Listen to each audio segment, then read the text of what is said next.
And welcome back to Square Off. We're talking to one of the two candidates in one of the most important elections on the November ballot, the race for Maricopa County Recorder.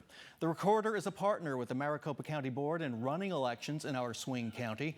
Incumbent Republican Recorder Stephen Richer was defeated in the July primary. The general election now pits Republican State Representative Justin Heap against Democrat and political newcomer Tim Stringham.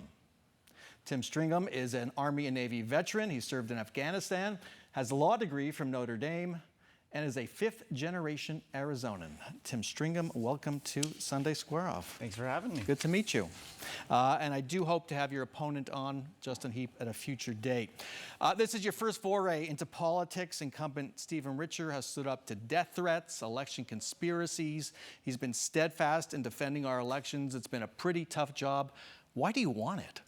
You're crazy if you want to get into politics. Nowadays, you're crazy if you leave politics to the people who are running it. I think it's time for people to calm down.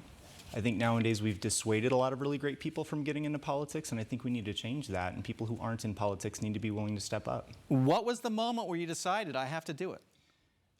There were a couple different moments. The one that sticks out in my mind was actually sitting down and having coffee with Stephen Richer. He was very gracious with his time. And I actually asked him what he thought his path to victory was. And at the end of the conversation with him, I just simply wasn't convinced that he could get through a Republican primary. So my understanding was you kind of bet that he wouldn't do it, and that's what you've been waiting for. We put it all on the table. We put a year of our lives on the line to run for this, and I think that's shown it was a good bet. Many people, including Stephen Richer's toughest critics, have no idea what a recorder does. Tell us, what does a recorder do? What would you do? Sure. So the county recorder manages the county voter rolls, which in Maricopa County is 2.4 million voters. They currently also manage all of the early voting. Most people, 80% of people in Maricopa County actually vote by mail. And then in addition, they deal with the recording of property deeds. And what would you do different? Do you think Stephen Richer has run the office the right way? Do you think the Maricopa County Board, which oversees most of our elections, has done a good job? I think we have an absolutely fantastic elections department. That doesn't mean it's perfect. It's an enormous job. There are always things we can improve upon. And I think they've done a great job in very adverse circumstances, challenging circumstances where people were literally stacking up against the fence at the tabulation center and yelling at them. I've also had 15 years of experience in the military, and some of the best leaders I've ever seen are not the people that come in and promise change.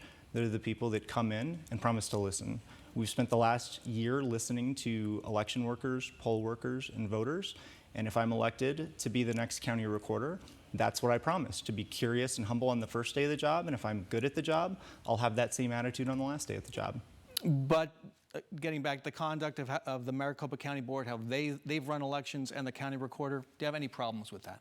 By and large, no. I really don't. It doesn't mean we haven't had issues with our elections. If the printer's not working and you're a voter who's trying to get back to work, trust me, nobody understands that more than the election worker. There are always things in the procedure that we can look to change, but we have an absolutely fantastic elections department. They should be proud of the work they've done, and I would be extremely proud to step into that office. What specific skills do you bring to that job? There's a lot of it is just recording deeds and other legal documents. I think that's most of the job. Sure. Yeah, so as somebody who's been a leader in the United States military for 15 years, I've led soldiers and sailors. I've done it on 4 different continents. I've done it in adverse conditions. I've managed multi-million construction and redevelopment contracts. I've led trial teams. I've led human rights training teams around the world. We've built programs designed to reinforce the rule of law across Africa, the Middle East, and Eastern Europe. And I think no matter what you do in this world, you'll be successful if you build the right team, if you're humble, if you're inclusive, if you're deliberate and you're thoughtful, and that's what we're going to do. Your opponent, Justin Heap, thanked Republican State Senator Jake Hoffman for Hoffman's help and support in winning the Republican primary. Hoffman's been charged with 9 felonies as a fake elector, as I'm sure you know. What does that tell you about your opponent's campaign? I'm a trial attorney. I have strong faith in our justice process. That's a conversation that needs to have within the legal process, and I'm not going to comment on an ongoing investigation, and I'm not going to use it for political purposes. Fair enough. It's an important election, but it's a down-ballot race in a presidential year. That's right. How do you raise money? How do you get the attention to let people know, hey, this matters and there's a race here? Yeah, we're getting the attention. We're currently on track to raise over $500,000 in a very short period of time. We're raising more money than anybody has ever raised for this race in the history of the country. We also know that we might not sustain those numbers. And we also know, because I've knocked on doors and talked to people, that this is still the biggest election that people don't know about. We're hoping to set some records. We're hoping that we can get those crossover Republicans who understand we're being responsible. But we also know that we've got fewer than 90 days left, and we're not going to take anything for granted.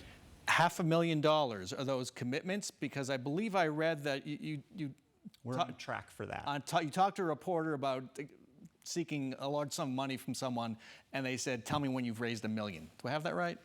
No, that's not what happened, actually. We heard that from another politician, but that's perfectly fine. We're getting a lot of support. In the last week, I can look at my guy off screen, I think it's $100,000 in a week, Bram. 100,000 in a week. Which I understand isn't impressive to a lot of people running for the big high-button offices, but I think what it shows you is there is energy about a county recorder race. And so what is, have you come up with a special sauce, a way to really break through the noise, all these elections, all the ads folks are going to see on TV? Well, I think that what people are looking at is somebody to be genuine. I get asked a lot of times, why am I the best politician for the job? And the answer is I'm not. People are tired of being told the same answer from politicians. We have now created a system where people don't want to get involved in the political process, right? And I will happily tell you, and I think a lot of Richer supporters acknowledge this, that I'm who's left. I'm the best responsible decision. The goal for the next 4 years is going to be to try and get some other people inspired to get into politics and see that, hey, an outsider can do this. Maybe we can get some great people running in 2 years or 4 years who wouldn't otherwise do it. And if you approach people with that level of candor and sincerity, I think they're used to hearing the opposite. And I think that's got a lot of people excited to hear somebody who really just wants to take care of the system and make sure we all have a right to vote, no matter how you vote. All right. I have to ask, how long have you been a registered Democrat? I think 8 years, Bram. I originally was a Republican. The first ballot I ever cast was for John McCain in the 2008 presidential election. I think I was one of a lot of John McCain Republicans who felt like the party left me. And so now I'm quite happy in the Democratic Party, and I think some of my John McCain Republican friends might be heading that way too if things don't turn around. All right. And have you asked Stephen Richer for his endorsement? Stephen Richer and I have not sat down to talk. He's very, very busy still. We have a recount that's going on right now within Maricopa County. That's still an enormous job, and I know he takes that role seriously. I am absolutely certain that whether it's me or Justin Heap, he's going to put the time in to make sure the next person's prepared for the role. All right. Tim Stringham, thanks so much for joining us. Best of luck. Thanks for having me.